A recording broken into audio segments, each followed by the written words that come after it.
ഉണ്ടായിരുന്നത്. എന്താണ് SFIക്ക് ഇക്കാര്യത്തിൽ പറയാനുള്ളത്? ശ്രീവിനു, ആദ്യമായി തന്നെ ഇവിടെ ഇപ്പോൾ ഇരകളാക്കപ്പെട്ട എന്ന് വിളിക്കപ്പെടുന്ന 2 പെൺകുട്ടികൾ അവരുടെ ഭാഗം വിശദീകരിക്കാൻ നിങ്ങൾ സമയം നൽകി. അതേസമയം തന്നെ എനിക്ക് നൽകേണ്ടതായിട്ടുണ്ട്. കാരണം ഈ വിഷയം ഇപ്പോൾ സാമൂഹ്യ മാധ്യമങ്ങളിലൊക്കെ ഏറ്റവും കൂടുതൽ ലൈംലൈറ്റിൽ നിന്നുകൊണ്ട് ചർച്ച ചെയ്യപ്പെടുകയാണ്. ഞങ്ങൾക്ക് ഒരു കാര്യത്തിൽ വളരെ സന്തോഷമുണ്ട്. SFI ഇതുപോലെ നിരന്തരം സമൂഹത്തിൽ ഏറ്റവും കൂടുതൽ തിരുത്തലുകൾക്ക് വിധേയമാക്കപ്പെടണമെന്ന് ഓഡിറ്റിംഗിന് വിധേയമാകുന്നു. എല്ലാവരുടെയും ശ്രദ്ധ SFIയിലേക്ക് വരുന്നു. അതിനർത്ഥം എല്ലാവരുടെയും പ്രതീക്ഷ ഞങ്ങളുടെ സംഘടനയിൽ ഉണ്ട് എന്ന് കൂടി. ഞങ്ങൾക്ക് അതിൽ സന്തോഷമുണ്ട്. പക്ഷേ ഇവിടെ ഏഷ്യാനെറ്റ് ന്യൂസ് ഇന്നിപ്പോൾ ഈ വിഷയം ഇവിടെ ചർച്ചയ്ക്കെടുക്കുകയാണ്. അവതാരകനായ ശ്രീ വിനു തന്നെ ആദ്യം ക്രൂരമായ മർദ്ദനത്തിന്റെ വികാര പാരവശ്യത്തിൽ പറഞ്ഞുകൊണ്ടാണ് ഈ ചർച്ച ആരംഭിച്ചത്. ഇതേ ദിവസം തന്നെയാണ് കുറച്ച് മണിക്കൂറുകൾ മുമ്പ് നമ്മുടെ ആലപ്പുഴ ജില്ലയിൽ 24 വയസ്സുകാരനായ ഒരു DYFIയുടെ പ്രവർത്തകൻ ഗുണ്ടകളാൽ ക്രൂരമായി കൊല ചെയ്യപ്പെട്ടു. ഒരു ചാനലിലും ചർച്ചയ്ക്കെടുക്കാൻ നിങ്ങൾ തയ്യാറാവുന്നു. JC തോമസ്, ഇവിടെ യൂണിവേഴ്സിറ്റി കോളേജിലെ ഈ 2 പെൺകുട്ടികൾ പറഞ്ഞ പരാതിയാണ്. അതിന് മറുപടി കേരളത്തിലെ മുഴുവൻ ചർച്ച ചെയ്യാനാവില്ല. ജയിക്ക് അതിന് മറുപടി പറയാം. അതിന് എത്ര സമയം വേണമെന്ന് നിങ്ങൾക്ക് ആ പ്രശ്നത്തിലേക്ക് അതല്ല ശ്രീബിനു എനിക്ക് എന്റെ കാര്യം സൂചിപ്പിക്കാനുള്ള അവസരം നിങ്ങൾ നൽകണം. ഞാൻ പറഞ്ഞു, ഒരാൾ കൊല്ലപ്പെട്ടിട്ട് നിങ്ങൾ ചർച്ചയ്ക്കെടുക്കുന്നില്ല, ഒരാൾ മർദ്ദനത്തിന്. അതായത് ഈ പ്രശ്നം ചർച്ച ചെയ്തതാണ് JC തോമസിന്റെ പ്രശ്നം. അതായത് ഈ പ്രശ്നം ചർച്ച ചെയ്തതാണ് JC തോമസിന്റെ പ്രശ്നം. ഒന്നുമല്ല. അല്ല, പിന്നെ അതിന് മറുപടി പറയും. അങ്ങനെയാണെങ്കിൽ അതിന് മറുപടി പറയും. ചർച്ചയിലേക്ക് എനിക്ക് വരാതിരിക്കാൻ പറഞ്ഞു. അങ്ങനെയാണെങ്കിൽ ഈ ചർച്ചയിലേക്ക് എനിക്ക് വരാതിരിക്കാൻ പറഞ്ഞു. ഇവിടെ വരും, ഞാൻ എന്റെ സ്റ്റാൻഡ് പറയും. അതിനുവേണ്ടി തന്നെയാണ് ഞാൻ വന്നത്. അത് പറയാനുള്ള എല്ലാ അവസരവും ഉണ്ട്. അതിലേക്ക് വരും, ആശങ്കയുമില്ല.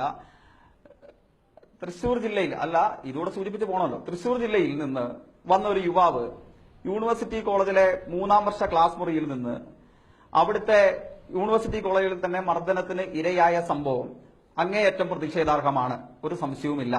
എന്നാൽ അവിടെ ഉണ്ടായ യഥാർത്ഥത്തിലുള്ള സംഭവം എന്താണെന്ന് ഇതേവരെ ഇവിടെ ഈ സംഭവം വിശദീകരിച്ച ഒരാളും വസ്തുതാപരമായി പുറത്തേക്ക് പറഞ്ഞില്ല. തൃശൂർ ജില്ലയിൽ നിന്ന് വന്ന യുവാവ് ഈ 2 പെൺകുട്ടികളോടൊപ്പം യൂണിവേഴ്സിറ്റി കോളേജിലേക്ക് എത്തുന്നു. അവിടെ സർവകലാശാല യൂണിയന്റെ നാടകോത്സവത്തിൽ മികച്ച നാടകത്തിന് അവാർഡ് ലഭിച്ച നാടകം യൂണിവേഴ്സിറ്റി കോളേജിന്റെ 150ാം വാർഷികത്തോടനുബന്ധിച്ച് പ്രദർശിപ്പിച്ചുകൊണ്ടിരുന്ന സ്ഥലത്ത് വെച്ചായിരുന്നില്ല ഇവർക്ക് മർദ്ദനമേറ്റത്. ഇവർക്ക് മർദ്ദനമേൽക്കുന്നതിന്റെ ആരംഭം നടക്കുന്നത് യൂണിവേഴ്സിറ്റി കോളേജിലെ 3ാം വർഷ ക്ലാസ് മുറികളിൽ ഒന്നിൽ വെച്ചിട്ടായിരുന്നു. അവിടെ ശ്രീ വിനു ചോദിക്കേണ്ടതായിട്ടുണ്ട്, നമ്മൾ ചർച്ച ചെയ്യേണ്ടതായിട്ടുണ്ട്, എന്തുകൊണ്ടാണ് തൃശൂർ ജില്ലയിലെ ഒരു യുവാവ് യൂണിവേഴ്സിറ്റി കോളേജിൽ എത്തുന്നതിലൊന്നും നമുക്ക് പ്രയാസമില്ല, നാടകം കാണുന്നത് നല്ല തന്നെ. പക്ഷേ 3ാം വർഷ ക്ലാസ് മുറിയിൽ എന്തിനാണ് തൃശൂർ ജില്ലയിലെ ഒരു യുവാവിന് എന്താണ് കാര്യം? അവിടെയും അങ്ങനെ എത്തിയൊരു യുവാവിനെ കയ്യൂക്കിന്റെ ബലത്തിൽ കായികപരമായി നേരിടുന്ന സംഘടനയല്ല SFI. അങ്ങനെ നേരിടുന്നുണ്ടെങ്കിൽ അതിനെ ശക്തമായി അപലപിക്കാനും അങ്ങനെ ചെയ്തവരെ തിരുത്താനും ഞങ്ങൾ എല്ലാ കാലഘട്ടത്തിലും ശ്രമിച്ചിട്ടുണ്ട്. ഞങ്ങൾ അങ്ങനെ തിരുത്തുക തന്നെ ചെയ്യും. പക്ഷെ ഇവിടെ എന്താണ് സംഭവിച്ചത്? ആ 3ാം വർഷ ക്ലാസ് മുറിയിൽ തന്നെ പഠിക്കുന്ന 3ാമതൊരു വിദ്യാർത്ഥിനി ഈ ക്ലാസ് മുറിയിലേക്ക് കടന്നു വരികയാണ്. ആ ക്ലാസ് മുറിയിലേക്ക് കടന്നു വരുന്ന വിദ്യാർത്ഥിനിയെ യാതൊരു കാരണവും കൂടാതെ തൃശൂർ ജില്ലയിൽ നിന്ന് വന്ന ഈ യുവാവ് അവരെ അസഭ്യവർഷം നടത്തുകയും അവർക്ക് നേരെ കേട്ടാലറക്കുന്ന വാക്കുകൾ ആ പെൺകുട്ടിയെ വിളിച്ചു പറയുകയും ചെയ്യുന്നു.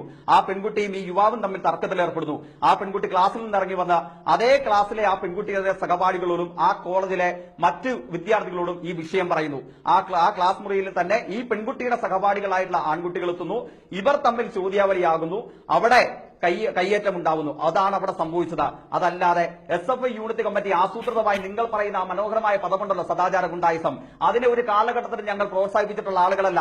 ഈ നാട്ടിൽ ചുംബന സമരം നടന്നപ്പോൾ RSSകാർ മുതൽ നമ്മുടെ നാട്ടിലെ യൂത്ത് കോൺഗ്രസുകാരും KSUക്കാരും വരെ കുറുപടികളുമായി തെരുവിലേക്ക് ഇറങ്ങി വന്നപ്പോൾ ഞങ്ങൾ വിളിച്ചു പറഞ്ഞത് സദാചാര ഗുണ്ടായിസത്തിന് മറുപടി മാനവികതയാണ് എന്ന് വിളിച്ചു പറഞ്ഞുകൊണ്ട് യൂണിവേഴ്സിറ്റി കോളേജിൽ തന്നെ ഇതേ രീതിയിൽ പെൺകുട്ടികളെയും ആൺകുട്ടികളെയും ഒരേപോലെ കയ്യിൽ പിടിച്ച് ചേർത്തുകൊണ്ട് ഞങ്ങൾ പ്രതിരോധ തെരുവ് തീർത്ത പ്രസ്ഥാനമായ SFI. അതുകൊണ്ട് ഞങ്ങൾ സദാചാര ഗുണ്ടായിസത്തെ ഏത് കാലഘട്ടത്തിലും തുറന്നു തീർത്തിട്ടുള്ള പ്രസ്ഥാനമാണ്. ഈ കേരളത്തിൽ ട്രാൻസ്ജെൻഡേഴ്സിന് ആദ്യം മെമ്പർഷിപ്പ് കൊടുത്ത ദീർഘവീക്ഷണമുള്ള പ്രസ്ഥാനമാണ് ഞങ്ങൾ സദാചാര ഗുണ്ടായിസത്തിന്റെ വ്യക്താക്കളല്ല.